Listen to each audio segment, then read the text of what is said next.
السلام عليكم. في هذا الفيديو الثاني غادي نشوفوا الفقرة الأولى ديال الدرس ديال الجهاز المناعي لو سيستيم إيمونيتير. في الفيديو الأول شفنا لي ميكرو أورغانيزم. إلا ما شفتيش هاد لا فيديو يمكن لك ترجع ليها لأنها مهمة قبل ما تبدا هاد لا فيديو. دونك في هاد الفقرة الأولى نشوفوا ليمونيتي ناتوريل. إذا هذه الفقرة الأولى ليمونيتي ناتوريل أو لا المناعة الطبيعية. إذا نشوفوا في هذه الفقرة الأولى بعض الأعضاء المكونة للجهاز المناعي les organes du système immunitaire. D'abord, tu as un organe qui est très important اللي هو la moelle osseuse rouge اللي كنسميه بالعربية النخاع العظمي الأحمر. النخاع العظمي الأحمر هو مكان إنتاج جميع الخلايا الدموية toutes les cellules du sang. يعني لي سيلول دو سون كتعرفهم لي غلوبول روج لي غلوبول بلون بمختلف انواع ديالها. هاد لي غلوبول بلون ولا الكريات البيضاء اللي كنسميهم بعض المرات لي لوكوسيت. عندنا شنو اخر لي بلاك دو بايير اللي كنلقاوهم او نيفو دي زانتستان. تي لا غات تي لي غونغليون لامفاتيك العقد اللمفاويه لو تيموس اللي كنسميوه الغده السعتريه les amygdales, لوزتين, etc. Ce sont tous des organes ديال le système immunitaire. لكن هاد les organes عندهم وظائف وأدوار مختلفة غادي نشوفوهم دابا. إذا النخاع العظمي الأحمر لاموال أوسوز روج قلنا هي مكان إنتاج جميع الخلايا الدموية بما فيها الكريات البيضاء لي غلوبول بلون et لي غلوبول روج. حنا ما غاديش نتكلموا على لي غلوبول روج هنا لان ما كتدخلش في النظام المناعي.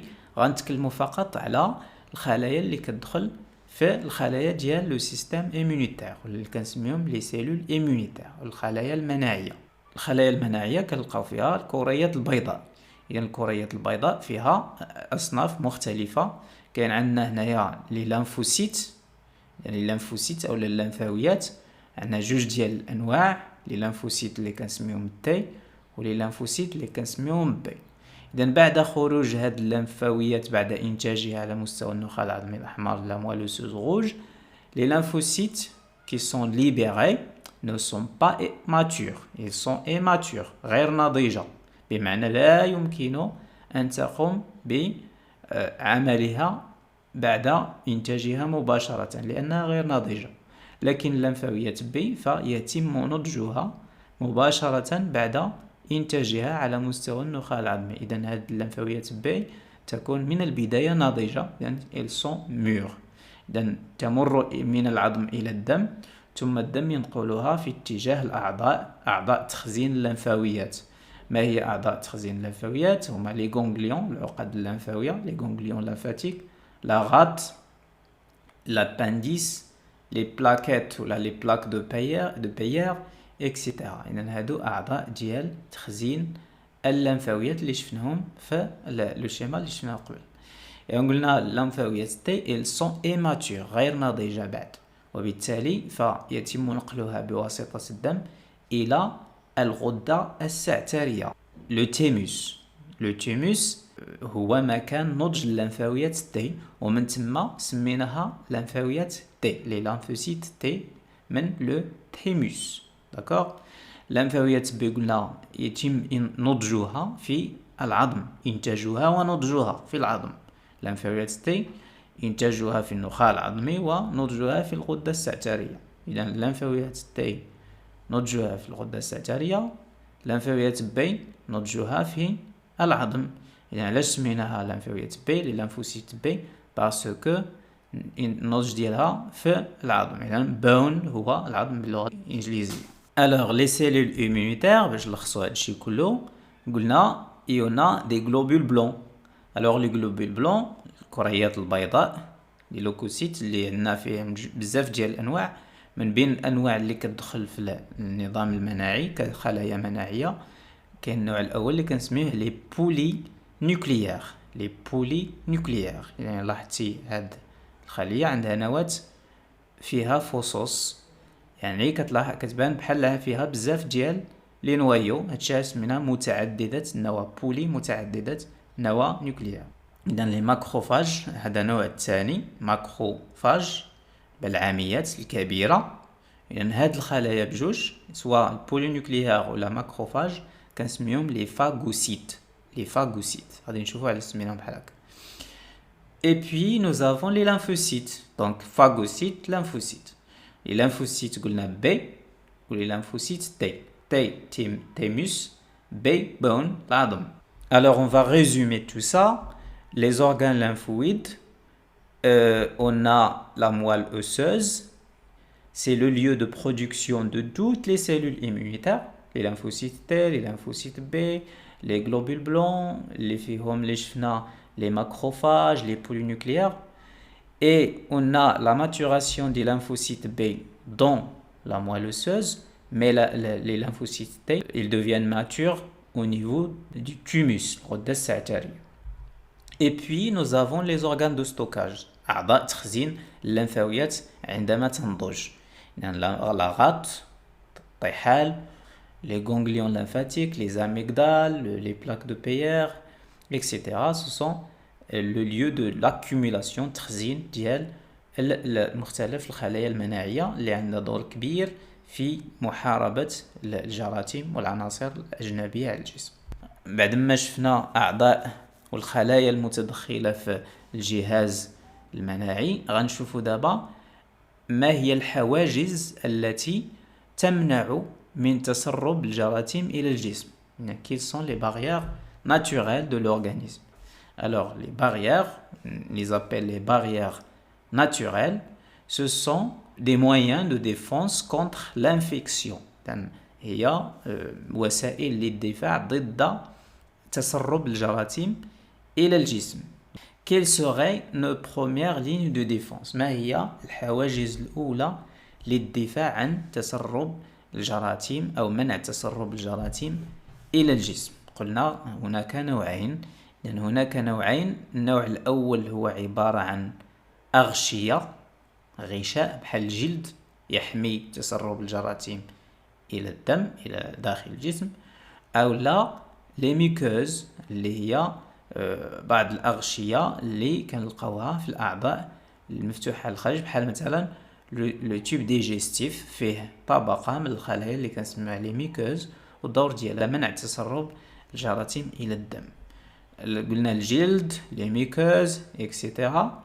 وعندنا حواجز أخرى كنسميوها حواجز كيميائية، دي باريير شيميك. بحالاش هي إفرازات، هي عبارة عن إفرازات، يعني سوائل تنتجها بعض الأعضاء، والدور ديال هذه السوائل هو منع تسرب الجراثيم إلى الجسم، بحال مثلا الدموع لي لارم، بحال مثلا لا ساليف اللعاب، بحال مثلا إفرازات المعدة لي سيكريسيون دي فوا جينيتال، ومجموعة من الإفرازات الأخرى بحال العرق لا سيور اكسيتيرا. دونك عندنا هنا قلنا جوج ديال الحواجز. الحاجز الأول عبارة عن أغشية، غشاء المعدة، غشاء الأمعاء، غشاء الأنبوب الهضمي بصفة عامة، غشاء المسالك التناسلية اكسيتيرا. وعندنا إفرازات يعني كنسميوها الحاجز الكيميائي، بحال الدموع، بحال العرق، بحال إفرازات المعدية الحمضية التي تقضي على بعض الجراثيم، ثم إفرازات أخرى. إذا غادي نشوفوا هاد الشيء هذا في هاد لو ريزومي. دونك لا باريير فيزيك أو ميكانيك ce sont la peau et les muqueuses. قلنا هاد لي باريير كلهم سواء فيزيك ولا شيميك الدور ديالهم هو منع تسرب الجراثيم إلى الجسم. سي elle empêche l'infection، c'est-à-dire تمنع حدوث تسرب الجراثيم إلى الجسم. قلنا لي باريير شيميك بحالاش؟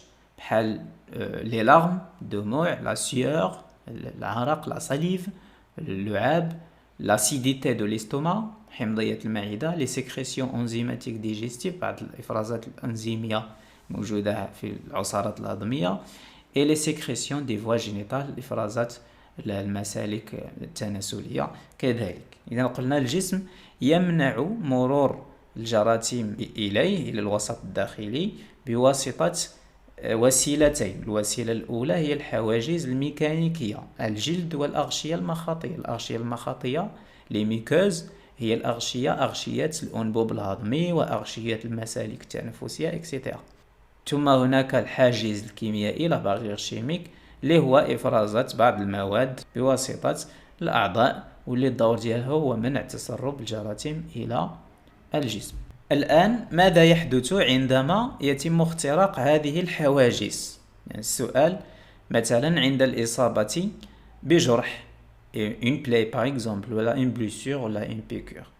إذن عندما يتم اختراق هذه الحواجز بطبيعة الحال الجراثيم تتسرب إلى الوسط الداخلي للجسم، وعندما تتسرب إلى الوسط الداخلي للجسم فتجد ظروف ملائمة للتكاثر إلى آخره، وبالتالي تسبب المرض. لكن الجهاز المناعي يمنع ذلك لأنه له وسائل دفاعية، il y a des mécanismes de défense qui permettent d'éradiquer, de tuer ces micro-organismes. في أغلب الأحيان يقضي على هذه الجراثيم عندما تتسرب إلى الوسط الداخلي للجسم. إذن هذه العملية كنسميوها la réponse immunitaire. La réponse immunitaire. يعني c'est une réponse immunitaire أو استجابة مناعية. هذه الاستجابة المناعية الأولى والفورية اللي كتكون دائما مباشرة بعد تسرب الجراثيم غادي نسميوها la réaction inflammatoire. La réaction inflammatoire يعني الاستجابة بالعربية الالتهابية. نتعرفوا على هذه الاستجابة الالتهابية ونتعرفوا على العلامات ديالها، يعني لي سامبتوم ديالها ولا الأعراض ديالها. إذا نشوفوا هذه الصورة هذه ديال جرح تعرض للجراثيم، يعني تسربت إليه جراثيم وأدى ذلك إلى التهاب الجرح. التهاب الجرح. إذن عندما نأخذ قطرة من القيح الموجود في هذا الجرح غنلقاو فيه مجموعة من الخلايا المناعية ونلقاو فيه حتى جراثيم. إذن لو سيستم إيمونيتير أتاك لي ميكرو أورغانيزم باثوجين، يهاجم النظام المناعي المتعضيات المجهرية عندما تتسرب إلى الجسم عبر جرح مثلا. La réponse immunitaire inflammatoire se manifeste par تتميز الاستجابة الالتهابية، يعني الالتهاب الذي يحدث في الجلد بماذا يتميز؟ يتميز بمجموعة من العلامات. هذه العلامات كنسميهم الأعراض لي سامبتوم.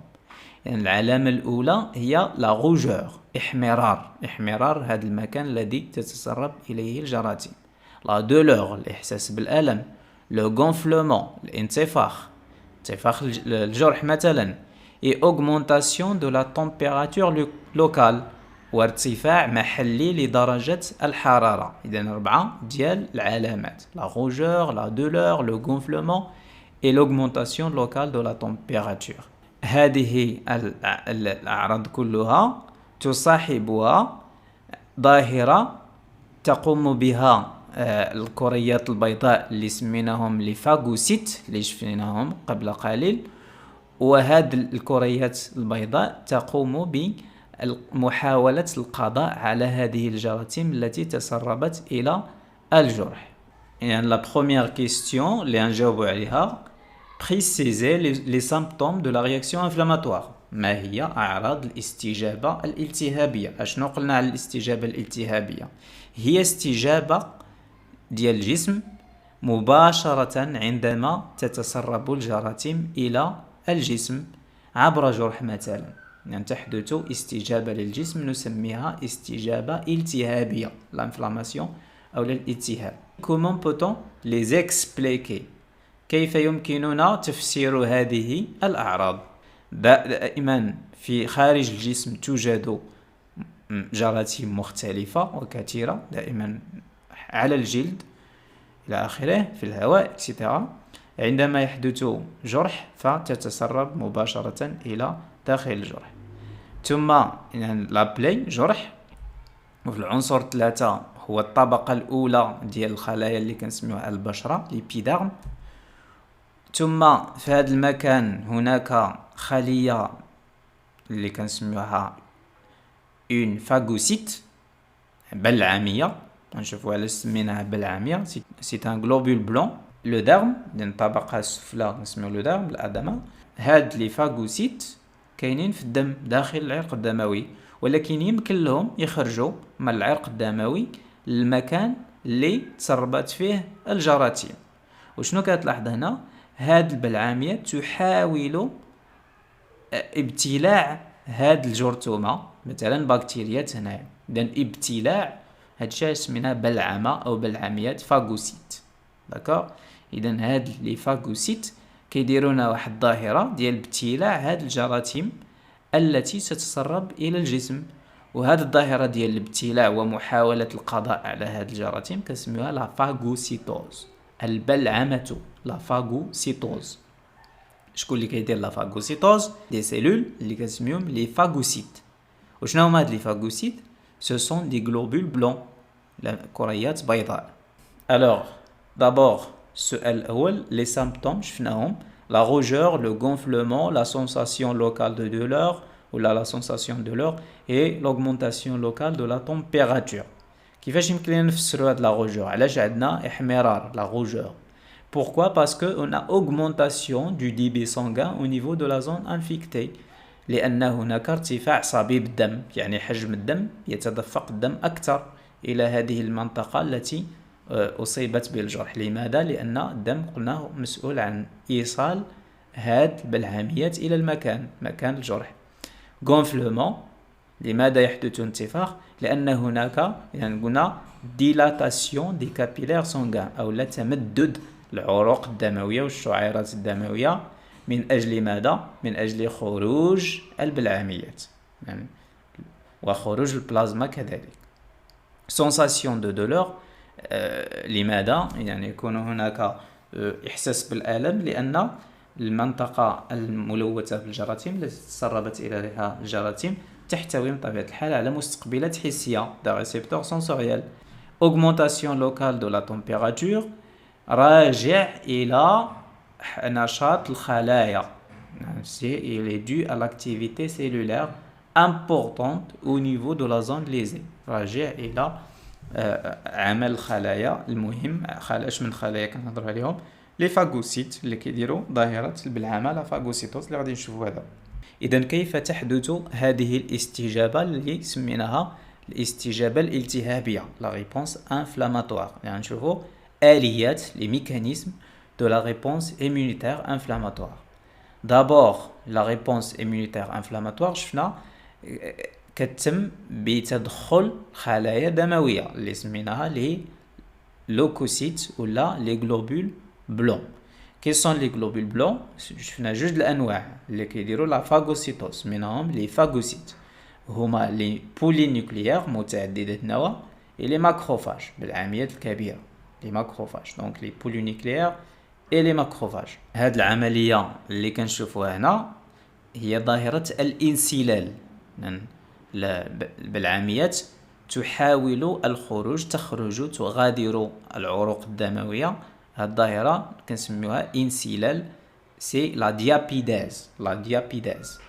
ثم تتجه نحو الميكروبات، نحو الجراثيم المتسربة على مستوى الجرح pour les attaquer، من أجل مهاجمتها ومحاولة القضاء عليها.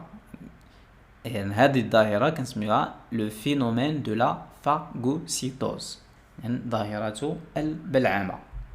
نشوفوا دابا مراحل هذه الظاهرة، les étapes de la phagocytose. D'abord, tu as ici une cellule immunitaire, c'est une phagocyte، يعني بلعامية اللي كدير لا فاغوسيتوز. وهنايا عندنا جراثيم بحال لي بكتيري، باغ اكزومبل سا سي اون بكتيري. هنايا ان بسودوبود، من غشاء هاد الخلية البلعامية، يرسل شبه أرجل. ثم في ثلاثة عندنا لاكولمون، التصاق غشاء الخلية البلعامية البكتيريا باغ اكزومبل. بي انجستيون، يعني انجستيون هو ابتلاع يعني يتم إدخال هذه الجراثيم داخل الخلية البلعامية. Et puis digestion et à la fin le rejet des restes، أو لا طرح حطام البكتيريا خارج الخلية. إذن هكذا تتمكن هذه البلعاميات هذه الخلايا الكريات البيضاء من القيام بظاهرة البلعامة c'est la phagocytose. Alors d'abord lorsque les micro-organismes passent à l'intérieur du corps à travers une plaie par exemple, d'abord les phagocytes quittent les vaisseaux sanguins par la diapidèse ظاهرة الانسلال et puis ils fixent les micro-organismes, ils ingèrent ces micro-organismes et puis digèrent ces micro-organismes. Alors, les étapes de la phagocytose, d'abord la fixation des micro-organismes, rapprochement du phagocyte au microbe, puis ingestion, ابتلاع, digestion, dégradation du microbe بواسطة أنزيمات. إذن هضم بواسطة أنزيمات يعني تدمير الجراثيم. Et à la fin, طرح الحطام, le rejet des déchets, c'est les débris أو لا أجزاء ديال le microbe et sont rejetés en dehors de la cellule. إذن هكذا تتم ظاهرة البلعامة في 4 مراحل: l'adhésion, l'ingestion, digestion et rejet des débris. Alors, la phagocytose se déclenche quelle que soit la nature de l'antigène. L'antigène هو العنصر الغريب عن الجسم سواء كان بكتيريا أو لا فيروس أو لا حبوب اللقاح، يعني أي عنصر غريب عن الجسم يعتبر غريب عن الجسم، يعتبره النظام المناعي غريب عن الجسم، وبالتالي فالاستجابة الأولى للجسم هي ظاهرة البلعامة c'est la phagocytose. يعني عندما يتم اختراق الحواجز سواء الميكانيكية أو الكيميائية تتدخل مباشرة ظاهرة البلعامة لأنها لا تميز بين الجراثيم. كيفما كان العنصر الغريب فهي تتدخل لأنها ليست نوعية، لأنها غير متخصصة، فهي تحاول القضاء على جميع أنواع العناصر الغريبة على الجسم. C'est donc un processus non spécifique غير نوعي لأنه غير متخصص في نوع معين من الجراثيم، لأننا سنرى بأن هناك نوع آخر من المناعة المتخصصة يعني تهاجم جراثيم معينة. إذن غير نوعي وتولد مع الإنسان. إذن هذا النظام المناعي ولا المناعة الطبيعية فهي تولد مع الإنسان منذ الولادة إلى الوفاة. C'est aussi une réaction rapide، يعني قلنا فورية، هي استجابة فورية سريعة بالنسبة للجسم، وتكون محلية يعني في مكان الذي يحدث فيه تسرب الجراثيم، وسميناها ناتوريل طبيعية لأنها تولد مع الإنسان. Donc l'immunité naturelle se caractérise par la présence de barrières, soit physiques ou chimiques, et par une réaction très importante qu'on appelle la réaction inflammatoire, الاستجابة الالتهابية. Pendant la réaction inflammatoire, on peut distinguer 4 symptômes: augmentation de la température locale, sensation de la douleur et la rougeur. Et on a dit que pendant cette réaction inflammatoire, on a un phénomène très important qu'on appelle la phagocytose, qui est assurée par des leucocytes, des globules blancs, qu'on appelle les phagocytes. On a 2 types de phagocytes, on a les polynucléaires et les macrophages. Cette vidéo est terminée.